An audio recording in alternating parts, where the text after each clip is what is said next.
how can you trust your device? If you upload something to the Google Drive, just assume that multiple service providers that have access to Google's data centers, they can, in theory, look into that. It matters a lot because it's around 63% of AWS, GCP, and Microsoft Azure, which is controlling the compute market.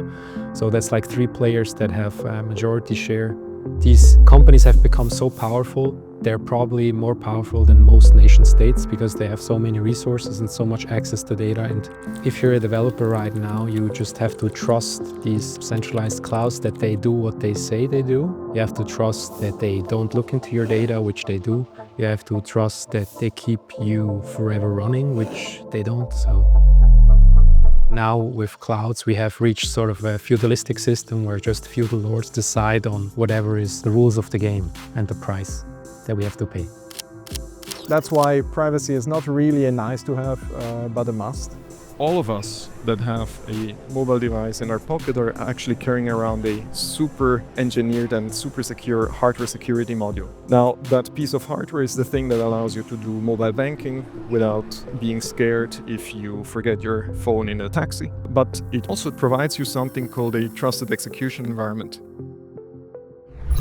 Acurast ultimately takes your mobile device, seals it down so that it's running just Acurast the moment you wish it to run Acurast, and offers the full computing power of the mobile device to the Acurast network. And the idea was that these mobile devices, we know how secure they are. And the security actually plays a huge role if you want to launch something like a decentralized compute network. The reason why it plays such a big role is that Acurast leverages these hardware security modules in mobile devices to provide you 2 properties. One is the integrity of the system, so that you know that it's real hardware. And the other thing is the confidentiality. So basically, if someone is executing the stuff for you, you know that someone will not be able to inspect that. Why would you want to use it? So there are 2 different ways on how you can use Acurast. Either you provide compute or you use compute.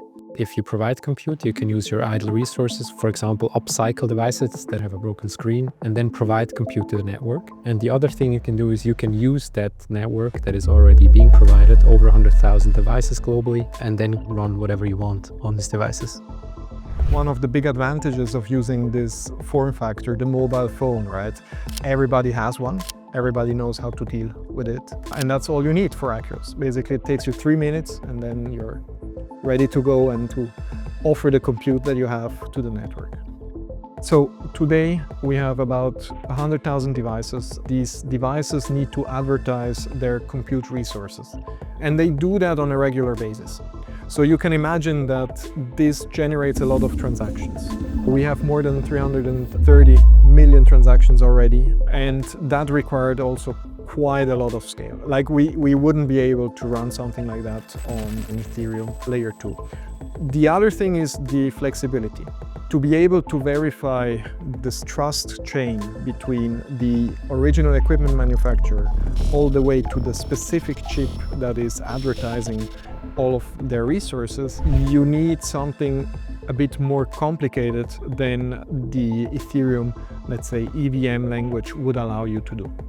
So that customizability and the scalability aspect of it is ultimately the reason why we chose the Polkadot SDK to build this, and we've been very happy with it. It really works very well. We have about 35,000 requests on our nodes every single minute. And now is the time because public blockchains in general are ready, and now we need to go a step further, especially with the whole development of AI, where even more investments are flowing into these centralized clouds. And we really need to think of how we can avoid the situation of the 60% more or less, even going to 90%, because that's where we're heading. And if we don't do anything against that, then we will have just a worse feudalistic system at the end of the day, without any competition, and we just have to accept any term that comes our way. I believe that Acurast has the potential of becoming the largest compute network out there, period. Way larger than any big tech has ever been able to get. And it will be beautiful because it is in control of the participants. There is no central party. It will be unstoppable.